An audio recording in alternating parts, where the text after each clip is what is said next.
Saúde e Direito, E com bolo. Stefano Cossenza. Bom dia, doutor Stefano, tudo bem? Bom dia, Camila. Tudo jóia, graças a Deus. Então tá Tudo bom. certo. É isso aí, hoje o doutor Stefano vai trazer na sua coluna Hematologia e Hemoterapia. Quem vai participar conosco é a hematologista Mirela Soler. Ela é graduada pela Faculdade de Medicina aqui de Rio Preto, com residência em Clínica Médica e em Hematologia e Hemoterapia. E especialista, né, também nessas duas especialidades e preceptora da equipe de hematologia do Hospital de Base aqui de Rio Preto. Bom dia, doutora Mirela, tudo bem? Seja muito bem-vinda. Bom dia, muito obrigada. É um prazer estar aqui com vocês. Mirela, muito obrigado por aceitar o nosso convite. Eu vejo que nós vamos trazer bastante conhecimento aqui para a população, né, para os nossos ouvintes. E também, com isso, né, traz não só para os ouvintes como pacientes, mas também os outros profissionais, todos aqueles que buscam trilhar uma carreira na medicina ou nas áreas da saúde. É importante ter alguns conhecimentos, né? E antes da gente começar, eu gostaria que você falasse um pouco da tua trajetória pessoal. Quem é a Mirela? Por que ela escolheu fazer hematologia?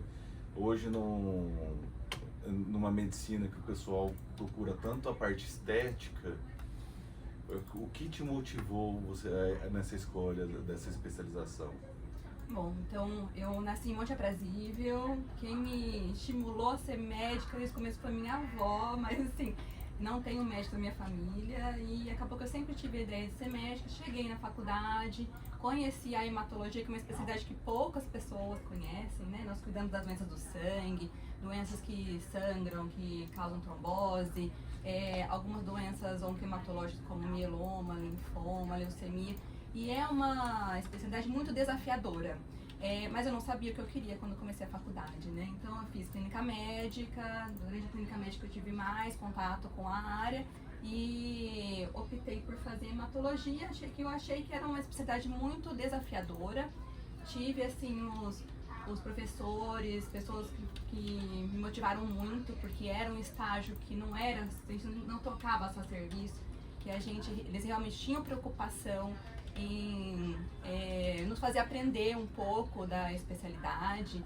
Então isso me motivou bastante. Eu achava uma especialidade que era motivadora, né? Apesar de que quando eu entrei a gente tinha muitos mais desafios do que hoje, porque hoje a gente tem muitas coisas novas e boas para que os pacientes consigam ter um tratamento melhor, né? Então assim, eu falo até que a hematologia hoje é uma área que está em constante avanço, né? Então, assim, é uma coisa muito boa para os pacientes e para nós, né? Porque é difícil a gente tratar de algumas doenças sem ter as ferramentas para isso. Com certeza. E assim, o poder público, as empresas privadas, elas têm incentivado a pesquisa, elas têm investido bastante nas questões hematológicas. Como que fica? Sim. Essas questões? Principalmente o privado investe muito em pesquisa, principalmente para tratamentos novos. Então, medicações novas, imunoterápicos, CAR-T-cell. Hoje tem até assim, iniciativa pública com alguns estudos, que até essa semana conversei com uma pessoa que está fazendo estudo com células NK. Então, tem muita iniciativa, principalmente do privado. Entendi. Mirela, o que seria essas células NKs? Vamos falar para o ouvinte assim, da onde que vem, o que é, para eles conseguirem entender um pouco. Na verdade, isso é um tratamento que a gente não sabe ainda qual o resultado. Isso está ainda em fase 1, que é uma fase de estudo em que se analisa o que vai ter e quanto vai ter de toxicidades, né? Mas assim, para alguns casos muito desafiadores, como por exemplo uma leucemia mieloide aguda que não respondeu a transplante, não respondeu à quimioterapia intensiva, não respondeu a outros tipos de tratamentos, é um paciente que tem pode ser elegível para o estudo, né? É um estudo em que se colocam como se fizesse com que uma parte da nossa imunidade atacasse as células malignas, tá? Então, assim, é como se fosse um treino da imunidade. Porém, isso está muito imaturo ainda, então, assim, não sabemos os resultados, se vai ser uma coisa boa ou não. Como eu falei, é um estudo bem inicial, mas tudo que vem novo, principalmente num cenário que se tem doenças de muito difícil tratamento, é muito bem-vindo. Entendi. E você foi para outras, você fez faculdade aqui em São José do Rio Preto e depois a tua especialização foi em Ribeirão, no Hospital das Clínicas. Na minha especialização foi aqui em São José do Rio Preto. Eu fiz residência médica de clínica médica e hematologia e hemoterapia aqui. E aí eu fui para São Paulo, eu fiz 1 ano de hemostasia no HC da USP. Ah, tá. Hemostasia é uma outra subespecialidade, também um nome difícil, né? Mas a gente fala que é coagulação. Então, assim, eu estudei as doenças que levam a sangramento e a trombose, trombofilia, as doenças adquiridas e hereditárias, então assim, hemofilias, doença de von Willebrand, entre outras. E como que isso trouxe contribuição hoje para o trabalho que você desenvolve aqui em São José do Rio Preto? Isso foi muito importante na minha vida, eu falo, e eu acho até aqui para Rio Preto mesmo. Aqui em Rio Preto hoje, eu e a doutora Andréia, que trabalha comigo no Hemocentro, nós somos 2 médicas hematologistas especialistas nessa área de hemostasia. Então, assim, inclusive tem muito hematologista que faz, mas a maioria não se sente confortável em lidar com essas questões. E tem uma área também que fica bem, assim, separada e que a gente atende muito bem pelo SUS. Por exemplo, os pacientes que precisam de fator de coagulação, como os hemofílicos, os pacientes com doença de von Willebrand, eles têm que ter um cadastro na Hemorrede, que é uma rede aqui de São Paulo e é do SUS, né, é o Ministério da Saúde que fornece esses fatores, e um cadastro no Hemocentro. E eu acho que aqui em Rio Preto isso funciona muito bem. Entendi.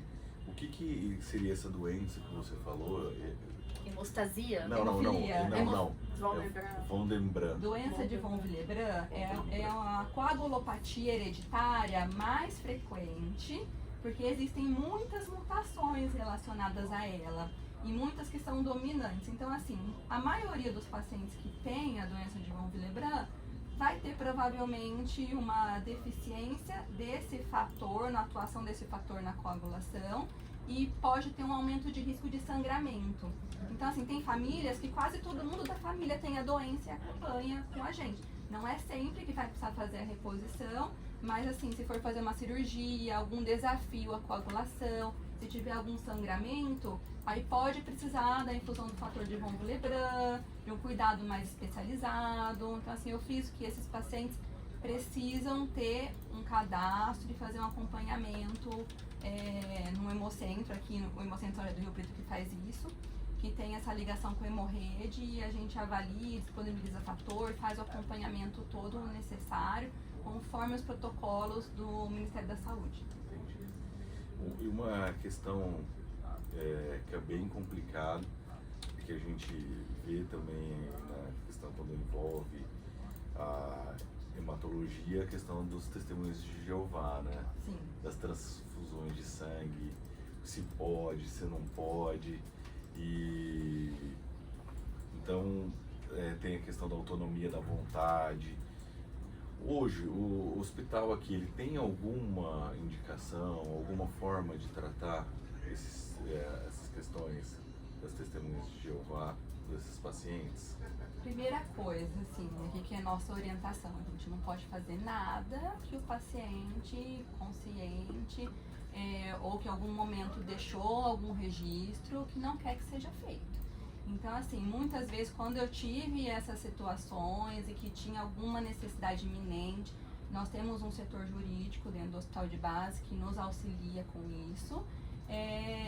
Mas assim, a decisão acaba sendo primordialmente do paciente, da família. O que a gente pode fazer é tentar ajudar para que não tenha esta necessidade, mas nem sempre é possível. Então, assim, a gente pode considerar fazer eritropoetina, repor algumas vitaminas para aquele paciente que tem alguma carência, tentar procedimentos, se forem necessários, que sejam com uma boa hemostasia local. Então, assim, existem algumas coisas, porém, não há um substituto para o sangue quando se há uma necessidade iminente. Entendi. E a questão, assim, quais os direitos e deveres dos pacientes que você observa no dia a dia que são mais preocupantes? Ou que os pacientes acreditam que tem um direito ali, ou o SUS fornece alguns tratamentos e eles não sabem e acabam deixando alguma doença de lado, algum ponto que deveria ter uma atenção que isso não é utilizado. Você tem algum caso, alguma coisa nesse sentido para falar? Olha, eu acredito que o SUS, onde eu atuo aqui em Rio Preto, é muito bom. Então, assim, aqui é uma visão diferente da maior parte do país, né, que nós vivemos.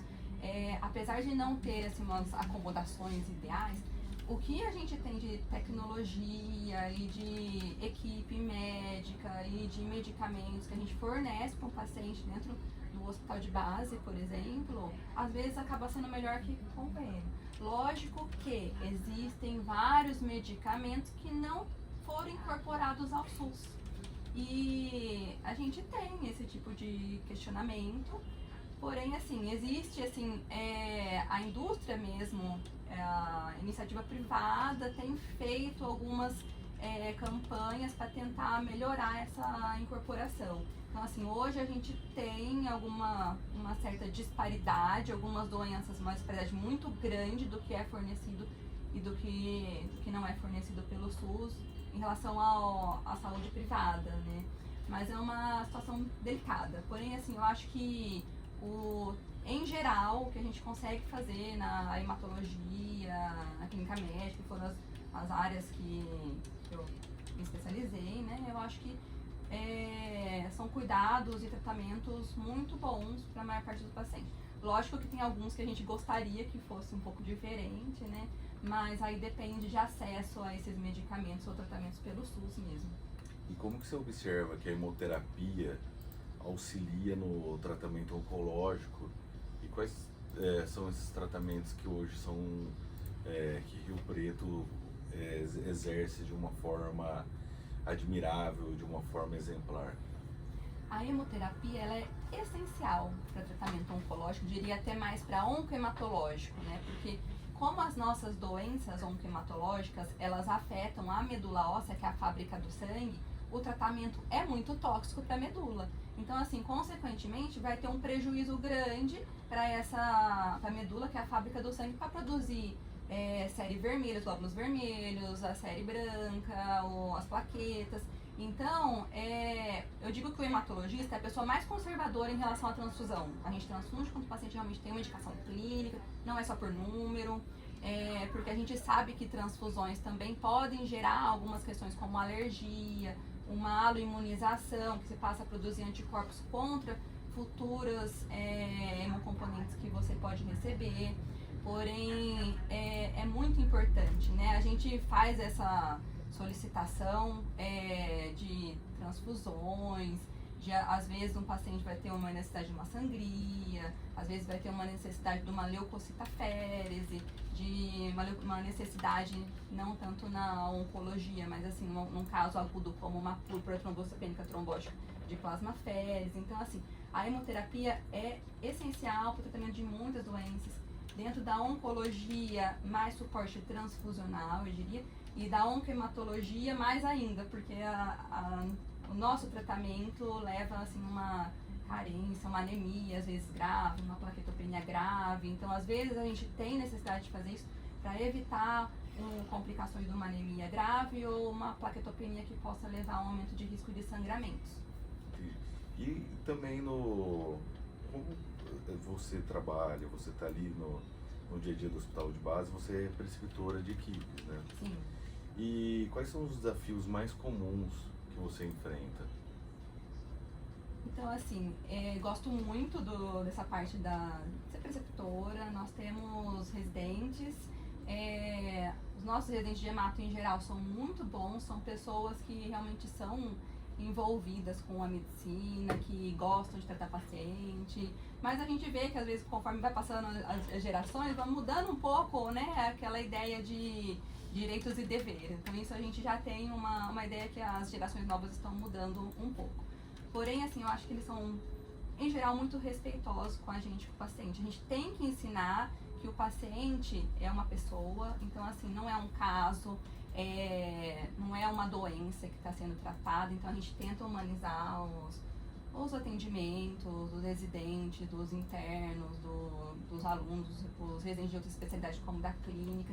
E nós temos uma corresponsabilidade grande, né? Então, assim, a gente tem, eu digo por mim, então, assim, eu nunca deixo o residente sozinho decidir o que vai fazer, principalmente em casos mais sérios, porque eu prezo pela saúde do paciente, eu prezo pela qualidade do atendimento que ele vai ter e da segurança do próprio residente. Eu acho que, assim, eles estão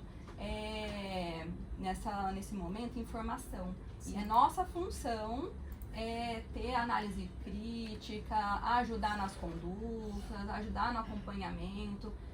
Nos ambulatórios que eu faço, nenhum paciente sai sem a conduta passar por mim, ou pela doutora Andréa, ou por outro preceptor que acaba acompanhando os pacientes com a gente. Mas eu acho que a gente tem trocas muito boas e, assim, a gente sempre aprende com as pessoas mais novas, com as perguntas, com os questionamentos. E eu acho que isso enriquece o serviço. Então, assim, é uma das coisas que torna o serviço do hospital de base melhor em questão de qualidade mesmo para atendimento, para os pacientes e para a gente, né? Isso sempre nos estimula a estudar mais. Ah, que bacana. Muito bom. E quem também tem muito amor, paixão pelo que faz, né? Consegue fazer tudo isso. E uma coisa que é importante a gente sempre trazer, que a gente escuta muito dos pacientes, nós fomos atendidos por residentes, mas o residente, ele já é um médico formado, Sim. que às vezes até já tem uma especialidade, Uhum. e ele está ali para aprender uma nova especialidade. Então ele é capacitado, sim, para fazer os atendimentos e está buscando cada vez mais o conhecimento e a sua capacitação. Então isso é uma coisa que eu vejo que a gente tem que informar muito a população para que não tenha dúvidas e saiba que o residente é médico já, né? Então isso é uma coisa. Ô Mirella, mudando um pouco de assunto aqui, você, umas coisas que nós temos muitas dúvidas como leigos são as questões das auditorias de planos de saúde. Você trabalha com isso também, Sim. né? Trabalho com a auditoria da Unimed em relação à questão hospitalar, mas cada plano de saúde é um pouco diferente nessa questão da auditoria, né? E se tem, né, a ANS como um guia de cobertura mínima, na verdade, para os convênios. Eu digo assim que aqui em Rio Preto hoje, não me considerando assim suspeita, mas assim, o melhor plano de saúde, pelo que eu vejo, que eu consigo, e os pacientes também têm, até por conta de ter mais médicos e mais serviços à disposição, e por ter uma maleabilidade maior para as questões necessárias, né? Porque, como eu disse, assim, a cobertura do rol, da ANS, né? Tem convênio que fica muito fixo naquilo, mas aquilo lá é o mínimo que tem que ser fornecido, né? Então, assim, eu acho que aqui é um lugar que funciona muito bem. Mas a gente vê, a gente tem dificuldade, eu falo aí mais como médica e não médica auditora, né, médica hematologista, alguns outros convênios, né, até convênios novos que chegaram aqui, que compraram, um convênio que comprou outro convênio, então é bem mais complicado, tanto em acesso a profissionais mesmo, quanto acesso a tratamentos. Inclusive, tratamento que tem indicação no rol, eles têm, às vezes não têm sido autorizados quando tem indicação correta.